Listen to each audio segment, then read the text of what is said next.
आज अपन बच्चों ये देखते हैं easy method of finding out of pi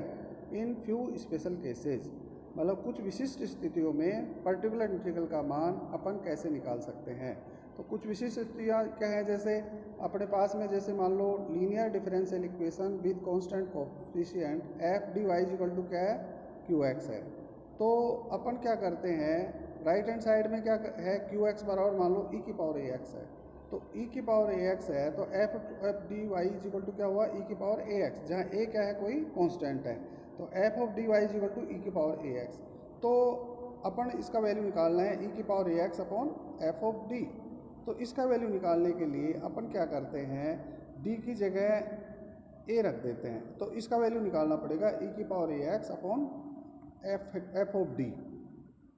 तो इसका वैल्यू क्या आएगा, ई की power A x upon F of A, where F of A is not equal to zero. अब मान लो डी की जगह अपन ने क्या रख दिया, ए रखने से एफ ऑफ ए का मान जीरो आ जाता है, तो डी माइनस ए इसका एक फैक्टर हुआ। इसी तरह से मान लो डी की जगह ए आर टाइम्स रखते हैं, तो इसके D minus A R times इसके क्या आएंगे, आर बार इसके फैक्टर्स हो जाएंगे। तो एफ ऑफ डी को अपन क्या लिखते हैं, मान लो डी की power D minus A whole power are five of D लिखते हैं मान लो। तो इसका क्या हो जाएगा, ई की power A x upon D minus A whole power are five of D, ऐसे आ गया। तो अब इसका वैल्यू जो होगा वो क्या आएगा, एक्स की पावर, ये डी माइनस ए है, इसकी पावर कितनी है, आर है, तो एक्स की भी इतनी पावर आ जाएगी, आर आ जाएगी, और उतने ही फैक्टोरियल से उसको भाग दे देंगे। तो x raised power are upon factorial R और फाइव ऑफ ए और ई की पावर ए एक्स। तो इसमें जहाँ पे five of A is not equal to zero होगा। तो इस तरह से अपन ने देखा कि यदि एफ ऑफ डी बराबर क्या हो, D minus A whole power are five of D के रूप में यदि लिख सकते हैं एफ डी को, तो इसका वैल्यू क्या होगा, डी माइनस ए की जितनी पावर है उतनी पावर एक्स की पावर होगी, उतने फैक्टोरियल से उसको भाग दे देंगे। तो एक्स रेस्ट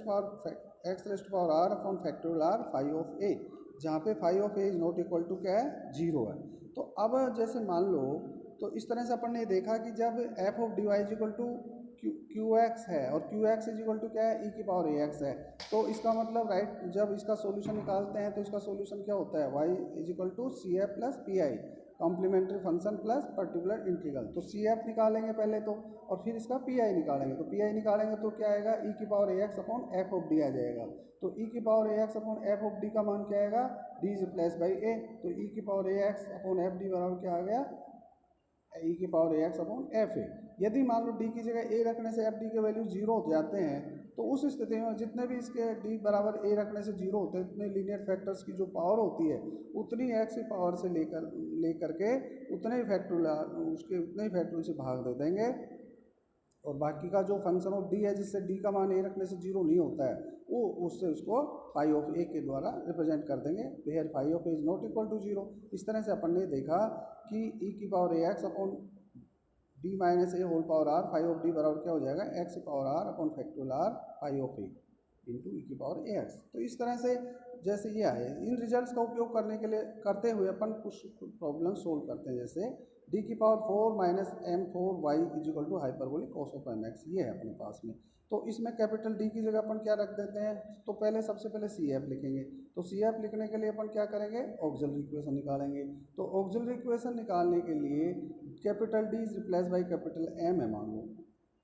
तो कैपिटल एम की पावर 4 माइनस एम की पावर 4 इज इक्वल टू क्या है, जीरो है। तो इसके फैक्टर्स करते हैं अपन। इसे फैक्टर्स करेंगे तो क्या आएगा, M capital M square minus M square into M capital M square plus M square is zero. तो आप यहाँ जब capital M square minus small M square बराबर जीरो रखेंगे, तो एम स्क्वायर बराबर क्या आ जाएगा, प्लस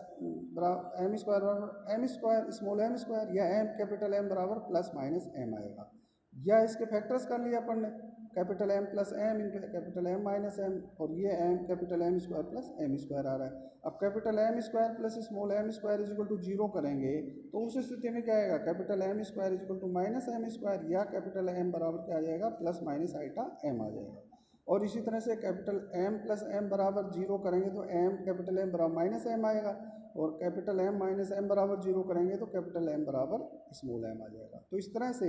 एम के जो वैल्यूज होंगे वो आ जाएंगे एम माइनस एम और प्लस माइनस आइटा एम। तो ये जो वैल्यूज हैं ये तो क्या है, रियल और डिस्टिंक्ट है, अलग अलग है, रियल एंड डिस्टिंक्ट है, और ये क्या है, कॉम्प्लेक्स रूट है। तो इसलिए कैपिटल M के लिए क्या आएगा, सी एफ C1 ई की पावर M1x, और इसके कॉरस्पॉन्डिंग क्या होगा, C2 ई की पावर माइनस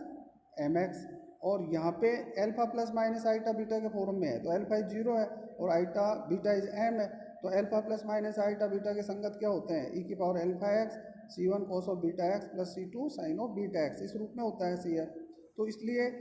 कैपिटल M बराबर प्लस माइनस आइटा m है, तो इसका क्या आ जाएगा, ई की पावर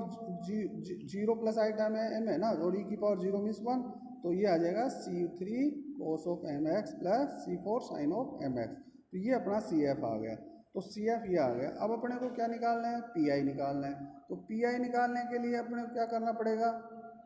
पी आई बराबर क्या हो जाएगा, hyperbolic cos of M X divided by capital D raise to power 4 minus m4, ये आएगा। तो पी आई इजिकल टू ये आ गया hyperbolic cos of M X upon d4 minus m4। इसके भी मान लो अपन फैक्टर्स कर लेते हैं, इसके फैक्टर्स क्या आएंगे, capital D minus M into capital D plus M, और डी अब ये पहले तो इसके d4 minus M square into D square plus M square, फिर D square minus M square के फैक्टर्स क्या हो गए, D plus M into D minus M आ गए, ठीक है। और इधर से जैसे hyperbolic cos of M X बराबर क्या होता है,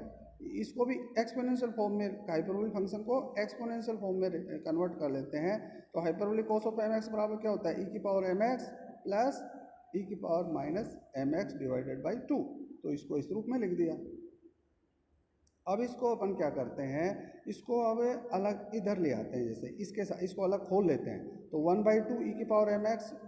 into 1 upon D minus M into D plus M into D square plus M square. इसी तरह से प्लस 1/2 इंटू ई की power M X multiplied by 1 upon capital D minus M into capital D plus M into capital D square plus M square, ये आ जाएगा। तो इस तरह से जब अपन इसको अब वो रिजल्ट काम में लेते हैं, जैसे ये अब अपन इसका रिजल्ट काम में लेंगे, वो जो अभी अपन ने डिस्कस किए थे, तो इसको अपन ने अलग अलग लिख दिया, 1/2 उसमें से होल कॉमन ले लिया, तो ई की power M X upon D minus M into D plus M D square plus M square plus E की power minus M X D minus M D plus M into D square plus M square, ये आ गया। अब अपन जैसे मान लो, अब ये जैसे ई की पावर एम एक्स में एक्स का गुणांक m है, डी की जगह m रखते हैं मान लो, कैपिटल डी की जगह, तो इसमें डी माइनस एम फैक्टर जो है 0 हो जाता है, तो इसलिए इसकी पावर कितनी है, 1 है, तो x की पावर भी 1 लेकर के a फैक्टोरियल 1 से इसको भाग दे दिया, तो ये x आ गया, ठीक है। तो बाकी शेष के लिए यहाँ d plus m plus m करेंगे 2m आएगा, और यहाँ m की d की जगह m रखेंगे तो m square plus m square, ये क्या हो जाएगा, 2m स्क्वायर हो जाएगा। इसी तरह से जैसे यहाँ पे जैसे अपन देखते हैं e की पावर माइनस एम एक्स, तो x का गुणांक क्या है यहाँ पे माइनस एम है, तो माइनस एम यहाँ रखेंगे, जैसे d प्लस एम में रखेंगे तो ये 0 हो जाता है, तो ये 0 होने पर क्या होता है स्थिति, तो यहाँ पे ये क्या होता है,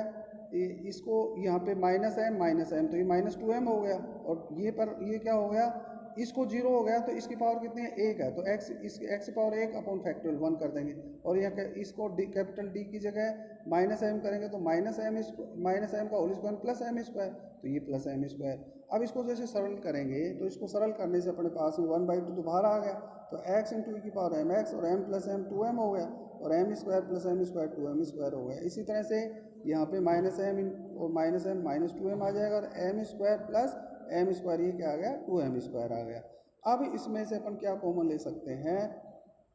ये जैसे 2m इंटू 2m स्क्वायर, ये क्या होगा 4m क्यूब, ये आ गया, जैसे इस तो ये आ रहा है। तो अपन इसमें से सिर्फ ये मान लो 2m क्यूब बाहर ले लिया अपन ने, इसमें 2m क्यूब बाहर ले, तो 2 यहाँ से है तो 4m क्यूब आ जाएगा, 2 को अंदर रख लिया, तो यहाँ से तो क्या आ जाएगा, और x भी बाहर ले लिया, तो यहाँ से आ जाएगा e की पावर एम एक्स, और ये माइनस है तो माइनस ई की power minus M X by 2, इस रूप में इसको लिख दिया। अब ये चीज़ क्या है, ई की power M X minus E की power minus M X by 2, ये क्या होता है, hyperbolic sine of M X, ये होती है hyperbolic sine of M X. तो ये क्या हो गया, x upon 4m cube hyperbolic sine of M X हो गया। तो इस तरह से अपने पास में पी आई आ गया। तो इस तरह से जो सॉल्यूशन होगा वो क्या होगा, C F plus P I हो जाएगा। तो समीकरण का व्यापक हल क्या होगा, C F plus P I. तो अब इसमें से इसका सी एफ क्या हो गया, सी एफ इजिकल टू, तो सी एफ तो अपन ने निकाला ही था, C1 ई की power M X plus C2 E की power minus M X plus P I का मान ये है x अपॉन